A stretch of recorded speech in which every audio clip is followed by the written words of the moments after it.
नमस्कार, lead India news में आपका बहुत बहुत स्वागत है। मैं हूं डॉक्टर तरुणा एस गौड़। अक्सर पति पत्नी में जब झगड़े होते हैं या फिर मन नहीं मिलते या फिर उनके बीच में कोई तीसरा आ जाता है, तब दोनों छुटकारा पाने की कोशिश करते हैं और तलाक लेने की कोशिश करते हैं। लेकिन तलाक की एक लंबी प्रोसेस होती है, नियम कायदे होते हैं।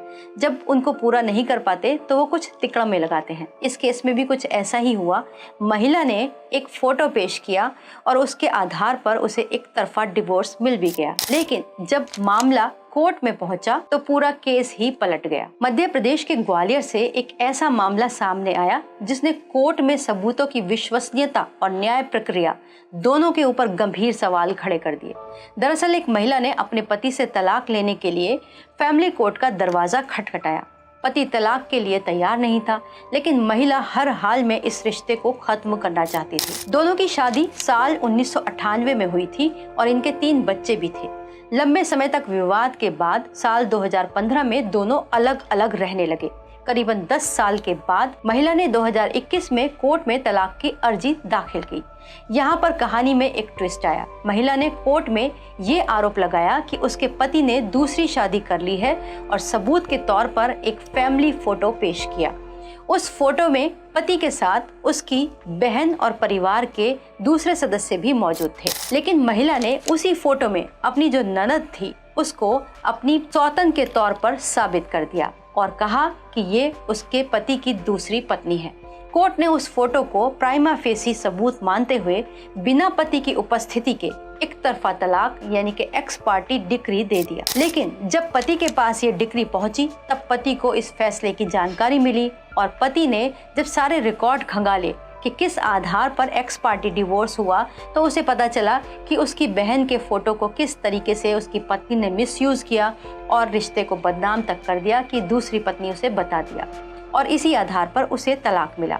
अब पति ने इस डिक्री के खिलाफ ग्वालियर हाई कोर्ट में एक याचिका दाखिल की, उसे चुनौती दी और आरोप लगाया कि कोर्ट को जानबूझकर गुमराह किया गया, झूठे सबूत पेश किए गए, धोखे से फैसला हासिल किया गया।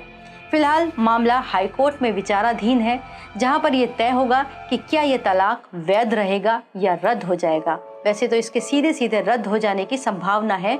इसके साथ ही कोर्ट को गुमराह करने के मामले में भी महिला को भयंकर परिणाम भुगतने पड़ सकते हैं।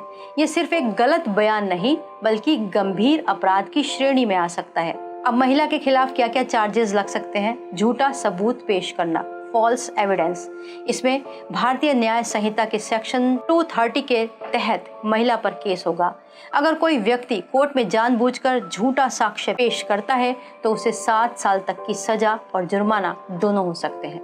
दूसरा, कोर्ट को गुमराह करने के मामले में और धोखाधड़ी करने के मामले में भी BNS सेक्शन 316 यानी 316 के तहत कार्रवाई होगी, यानी गलत तथ्य पेश करके कोर्ट से फायदा लेना, चीटिंग करना।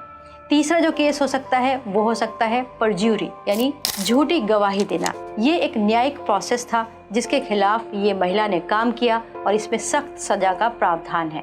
और चौथा, डिक्री रद्द हो जाएगी, यानी कि जो तलाक उसे एक्स पार्टी मिला, धोखे से उसने तलाक को हासिल किया, वो अब सेट असाइड हो जाएगा और वो पूरी तरीके से रद्द हो सकता है।